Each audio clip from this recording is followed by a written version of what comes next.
what's interesting about OTAs this year is it's all about business. Last year, it was all about, man, look at how hard McCaffrey practices. He's never been in a Niners offseason. And this guy, he's like freaking Jerry Rice. You can't keep him off the field. Wow. And this year, it's like, yeah, well, he's not here, and Trent's not here, and Ayuk's not here, and Jennings isn't here. But it's good. It's all good. It's all good. It's voluntary. It's freaking it doesn't matter. Sure.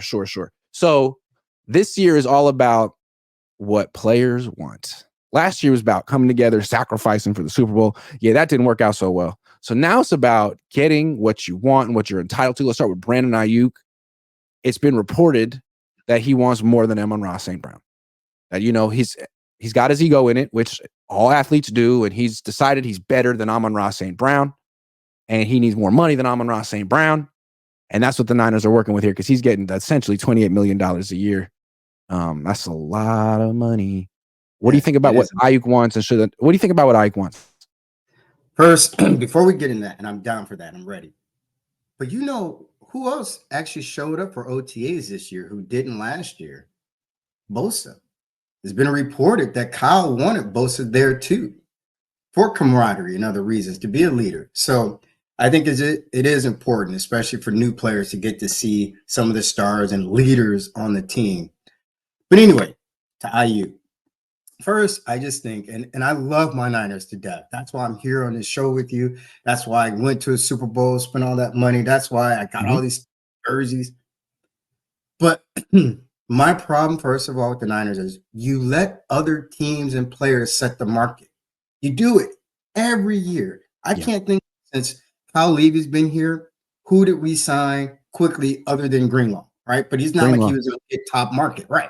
That was it. So that's my concern, because the market is what the market is. It's that simple. So if I'm Aiyuk, hell yeah, I'm asking for that. And do I expect to get it? You bet. Why? Well, let's just look at some of the numbers, okay? First of all, Amon St. Brown, okay?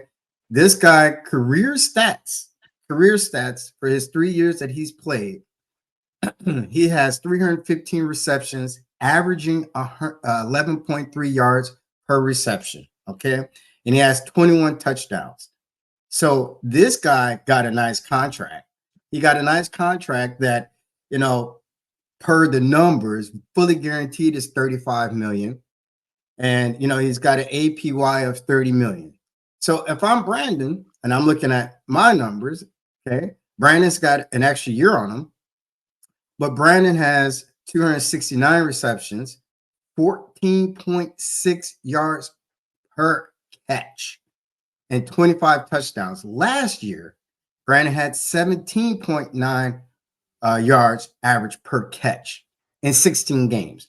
So, they didn't play the last game. So to me, does he deserve it? Yes, because that's the market rate. You just got it. I mean, what else can you do? People talk about Purdy, and I like Purdy. I mean, hey, Purdy could be the next that guy, although he has to win one first, right? At least before I compare him to my all-time favorite. Or Four. Yeah, I feel you. You get my point. Yeah. But is Purdy worth $50 million? If that's the market rate, yes, that's the market rate. If that's what you're going to pay, I mean, so Aiyuk definitely deserves it. And the Niners are at fault for waiting this long, in my opinion. You could have signed him. Go ahead. Well, let's talk about the why they wait long and what they gain from it. I think, so the idea is that they must gain something financially from waiting so long. Let's just drive a hard bargain and maintain our low offer, and then finally we'll come to a middle ground. Last year with Bosa, let's take the Bosa example, because we're talking about near $30 million a year. This is big money. The Bosa thing didn't get done until 4 days before the season opener. And it got done, and people laughed it off like, haha, it's a deadline business. It doesn't matter. He's here. But then he had a down season. And afterward, he talked about, my run defense was good, but as a pass rusher, my hand usage really wasn't where it was. And then talking to Chris Kasarik this week, he was like, yeah, because practice matters. And if he comes to training camp, he gets to go against Trent Williams and all of this. So you just saw that stringing it out with Bosa, did it save him any money? No. Did it cost him on the field? Yes. So now we look at Brandon Aiyuk. Like, the Eagles just extended both of their wide receivers in like April. Got it done. And those guys are going to be on the field in OTAs, minicamp, and training camp. Meanwhile, the Niners are messing around with Aiyuk, and it's unclear what they're going to gain from it. And if they do give him the extension on September 6th, it's going to hurt the offense that he wasn't there. And I don't get it. I mean, we saw this with Debo. It hurt. He didn't have a good year. This is not good for the team's chances of winning the Super Bowl. And see, that's my problem. I hate to agree with you. That's the funny thing. I really do. Yeah. Because, people think you're a shit starter, but you're just telling the truth. Like, these are things that the players themselves said. This is what Bosa himself said. And now he's at OTAs this year. Right. See, I agree. It makes no sense to me. What do you gain from this? Maybe bargaining before the possible draft, and you can trade a player, but you weren't going to trade them for what you wanted. So just get that money in, so you are not being forced to pay Amon St. Brown money. And by the way, Amon St. Brown has a crap ton more targets. He had 60 more targets than Aiyuk, or 59 total. 59 more targets. And Aiyuk still dusted him basically in yards, because he was a little less than him, but average-wise, he was better. So, I don't get it. What do we gain out of this? You're going to cave just like you did Bosa. You're going to cave just like you did Fred Warner. You're going to cave like you did Kittle. So just cave a little earlier, maybe save more money that way, and have the players there. Each of those players had a down season after this little dance they went through. And it's like, is this necessarily what Kyle wants? Is it what John wants? Or is this how the Niners have done business with Parag Marathe and Jed York for years? I mean, before they were here, I don't know. I don't know the answer to that, but it seems like it might be a little antiquated, considering really good personnel people like Howie Roseman don't do this at all. It seems like what the Niners do, and it seems like it costs them on the field while saving. This is, again, even if it does save them $1 million, it doesn't help you on the field. So it's a trade-off. And why would you want that trade-off? Like, you should be spending the $1 million to make your team as good as possible. One more thing. We're talking to Leonard Hankerson, the wide receiver coach, who is so impressive. I had never met. He's about my age. That guy is super smart. They asked, Jennifer Lee Chan asked him, like, how great is this? Every question is so positive. How great is it for Ricky Pearsall that he gets these extra reps now that Brandon Aiyuk and Jawan Jennings aren't here? And Hankerson thinks about it. He says, it's good and bad. It's good that he gets extra reps. Extra reps are valuable, but what's bad is that he can't see Brandon do it. He can't see Jennings do it. And those guys are our guys. They do it the way we want it to be done. So there's no model. I mean, nothing against Debo, but like, there's no model of exactly how to run these routes and be helpful. So those guys holding out, it does hurt the team, and they know it. And they want their money. We're going to talk about Jennings in a minute too, but it's just interesting what's going on with the culture of this team. It feels like a lot of people are like, you know what? We've been sacrificing for a long time. And Purdy's about to get broken off. I need mine. Yeah, and I think they understand that probably last year, just as Steve Young said. Okay, so I'm not a hater. I love my team, but Steve Young, the last quarterback to win a Super Bowl here, said that was our best chance. And I think the players realized that too. That was their best chance. So now I hope like hell I'm wrong and we win it this year. I mean, I want nothing more. Well, just think about it real quick. Like, who was healthy? Yeah, Greenlaw got hurt and Funga got hurt, but the quarterback was healthy.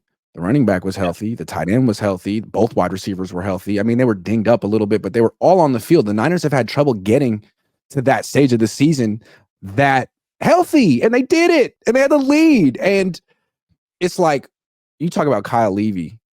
Some people push back that it's his fault that they lost. Okay, maybe it's not 100% fault that like Gray River Cloud had a hand in it, but like, he's supposed to be great, and the team's supposed to be great. And you think when they're that close to the finish line that there's something he could do to push them over there's something because he's so good and they're so good. But really, it seems like when the pressure's on, he's kind of in the way. The way. But also look at this. The Niners had 9 all-pro players on that team. The Chiefs, 3 all-pro players. So Kyle Levy had the stack team. He had the stack roster. But you know what? Look, you're gonna get me talking about this guy, get me all riled up. I just think that he must learn that it's really not about him, and I don't know if he ever will learn that.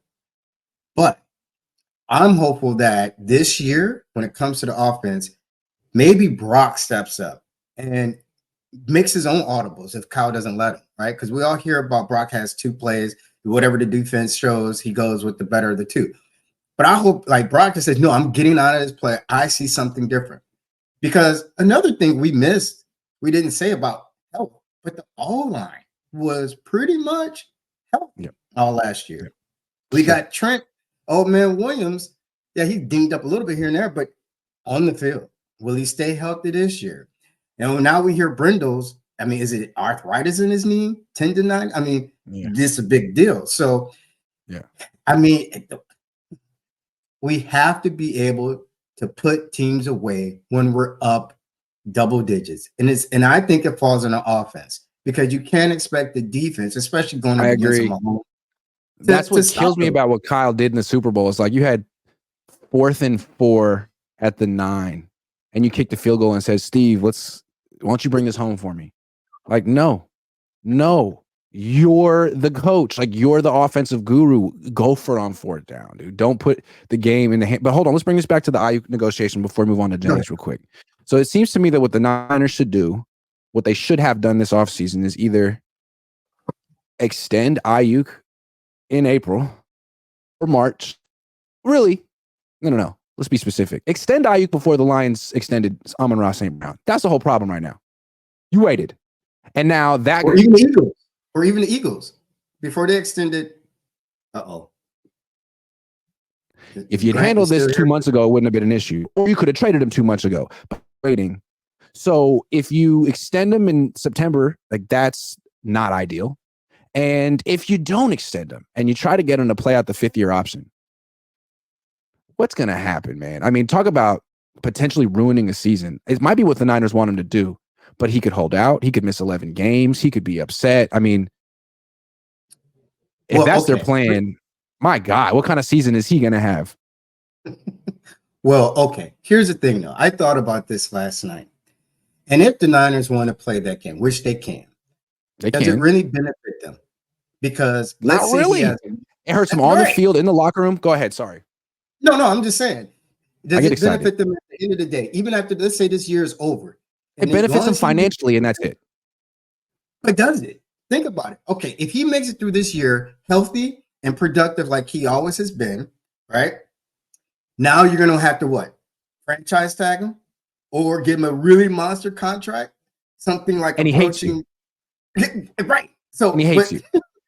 Yeah. So it doesn't benefit. Yeah. I don't understand it.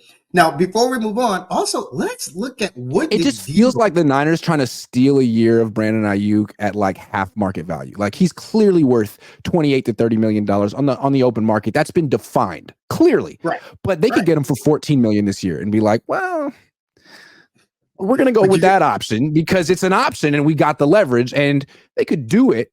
But Brandon Aiyuk will hate them. And he will. It will be very interesting to see what it does to the locker room, and maybe nothing. Well, maybe it'll be the chip on the shoulder he needs to play better, or maybe it'll really tear the team apart. Who knows? You see, this is the thing about being myopic, having that short-sighted view. You know, you got to look at the big picture. You want your players happy, you know, especially players that give it 110% all the time. You know, we saw a video of this guy catching passes through trees. Okay, he's staying healthy. He's staying in shape. And you want him, in practice. You want him at the facility. You want him there. You want him because not only is he good, he should be one of your captains. Yeah, he should be. And like for the same reason you want Bosa there, you should want Aiyuk there. You should want him there. Yeah, but see, and that's the thing. So you're trying to save $1 here and there, but you're going to end up paying more dollars at the end of the day. So is it really smart? And now let's compare his contract or his stats to Debo. All right. Debo's getting on average 24 million with his new contract, 41 million guaranteed. Okay. So now, don't you think Aiyuk's worth more than that? I think so.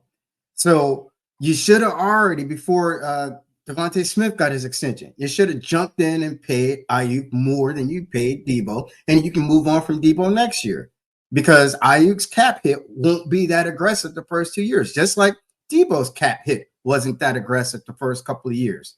So, I mean, I don't know. I just don't understand the thinking. But hey, then again, they took this organization from a lemonade shop that won 5 Super Bowls to a billion-dollar organization that hasn't won jack except for a couple of NFC championship rings. So, I mean, that's what you want.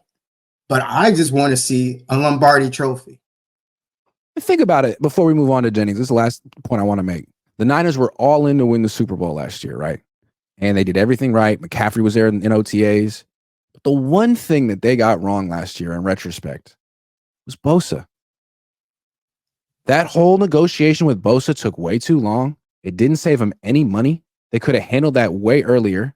Him not being at any of the offseason stuff affected him as their best player. If he had been 2022 Bosa instead of 2023 Bosa, maybe they win the Super Bowl. And that was something they could control. And now you got the same problem right now. Like, let's say they do extend Aiyuk in September and everyone's happy. And they think, well, that was a big nothing burger. It always works out, the way the Niners want. Like, nah. What if he comes back this year and averages 12 yards a catch? And he isn't quite as crisp with his route running because he didn't work on it against Travarius Ward for a month or Diamador Lenore. Like, then that's, again, another way that the Niners didn't put themselves in the best position possible to win the Super Bowl, which still is the freaking goal, even though a lot of people want to give them their flowers before they get there. Let me look at you. So, man, you made a lot of sense right there. But here's the thing. Look at you again.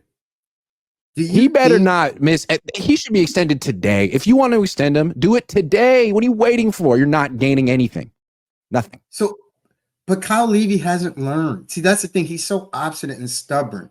He should go in there and tell Parag, look, man, I'm going to go to Daddy. Or no, I'm going to go to Jed and tell Jed to get rid of you. Daddy? Because we need the players right now. We're in a win now mode with these last aging vets we have. Look what happened with Bosa last year. You really want to do that again?